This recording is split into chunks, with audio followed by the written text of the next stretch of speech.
So, 2 new episodes are out for dispatch, which means it's time for another first look. Or second, in this case.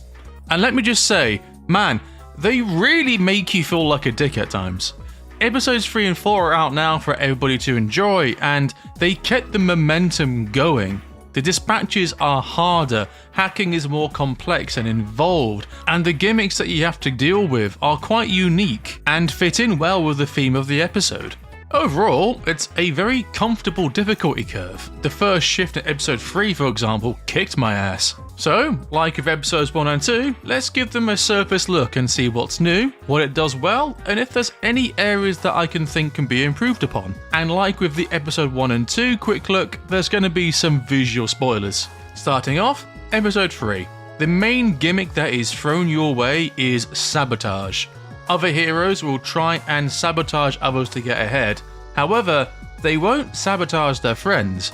So you need to quickly figure out who pairs best with who and work your way from there.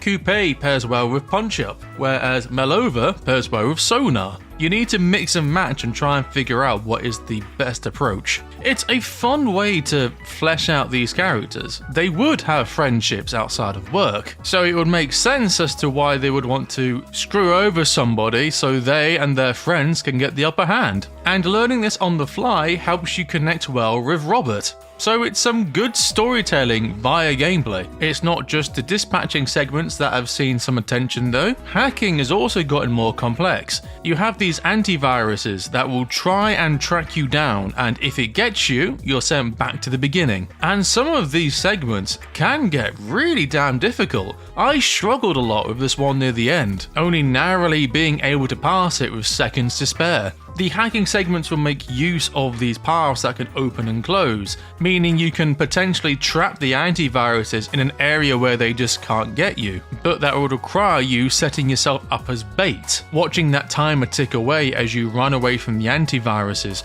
praying that it doesn't catch you and send you all the way back to the beginning. It's really well done, and it just makes me wish that there is a more complete version of this gameplay loop once the game fully comes out, because I have a lot of fun with the dispatching and hacking segments. So yeah, that's the dispatching side looked at. Overall, a good improvement. What about the actual plot though? Well, episode 3 has a really important choice that the player has to make near the end of it, and again, minor spoilers, the choice involves you letting go of one member of your team. Now, you have spent time leveling up these characters. Anytime a character passes a mission, they get experience points, and if they get enough, they level up. So not only have you grown to know these characters through the story, you've also put time and resources into training these characters to be better suited to certain missions. So I did find the choice at the end really hard, because the two characters that I had to pick between were some of my strongest hitters. And you do feel the effect of being one person down in episode 4, because the first shift there will also kick your ass. It plays to the fact that you are one person down, basically overwhelming you with different requests, before throwing you a bone and letting you add one more person back to your team. And you have two choices. The thing is, both of these choices have really unique issues with them. One character is basically level 1 in all of their stats, so you have to spend a lot of time building them up so they're actually competent. And the other one, well, he gets depressed. And not gonna lie, I found that genuinely hilarious when it first happened. It also means that he's unreliable, so even when the game throws you a bone, you still have to work around the shortcomings. There's also a really hard choice to make at the end of this episode as well, and a lot of these hard choices are there because of just how likable these characters are. Can't think of any character that I would say could be cut out and the game would be better for it. And some people do have issues that this game is coming out in a weekly installment basis, and I can kinda understand where they're coming from. This game is really well written, and the fact that I have to wait a week between episodes before I can see the full game does kinda suck.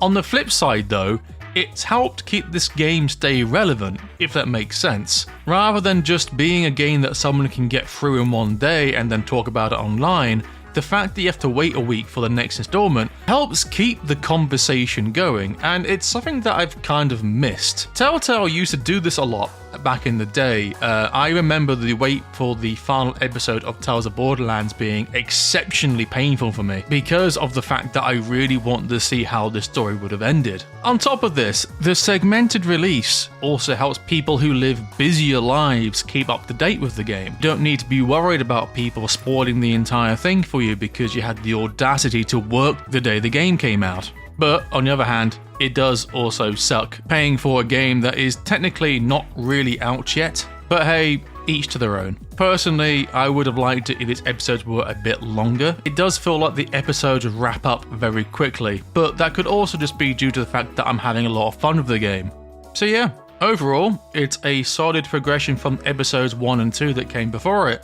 The learning curve's still there, and the extra bits and pieces that you need to do to keep on top of things invites a nice challenge to the game's pace. The story is still enjoyable and the characters are still likeable, and I'm still invested and I want to see how this game ends. We still have another 4 episodes to go. We are in the halfway point now. So, what do you think? Are you enjoying it? Most importantly, what was your choice at the end of episode 4? Are you a fine dining person or a Sour Patch Kid? Personally, I love me some Sour Patches. Hi, thanks for sticking around to the end of this video. It's a bit shorter than usual, no point going over what was already covered during the previous first look. Episodes 5 and 6 are due to be out this week, and you can bet there'll be another first look going over those two when I can. As for episodes 7 and 8, I'm going to make that a dedicated review of the entire game. Since by then, every episode will be out, it'll give me a good opportunity to go over it again from beginning to end. So, if you'd rather just wait until then, hang tight till near the end of this month. If you wanted to know what I thought of episodes 1 and 2, you can check this video out, and if you want me to go over something a bit more spooky, I reviewed D for October. But that's enough from me. Hope you all have a fantastic week, and I'll see you next time. Ciao.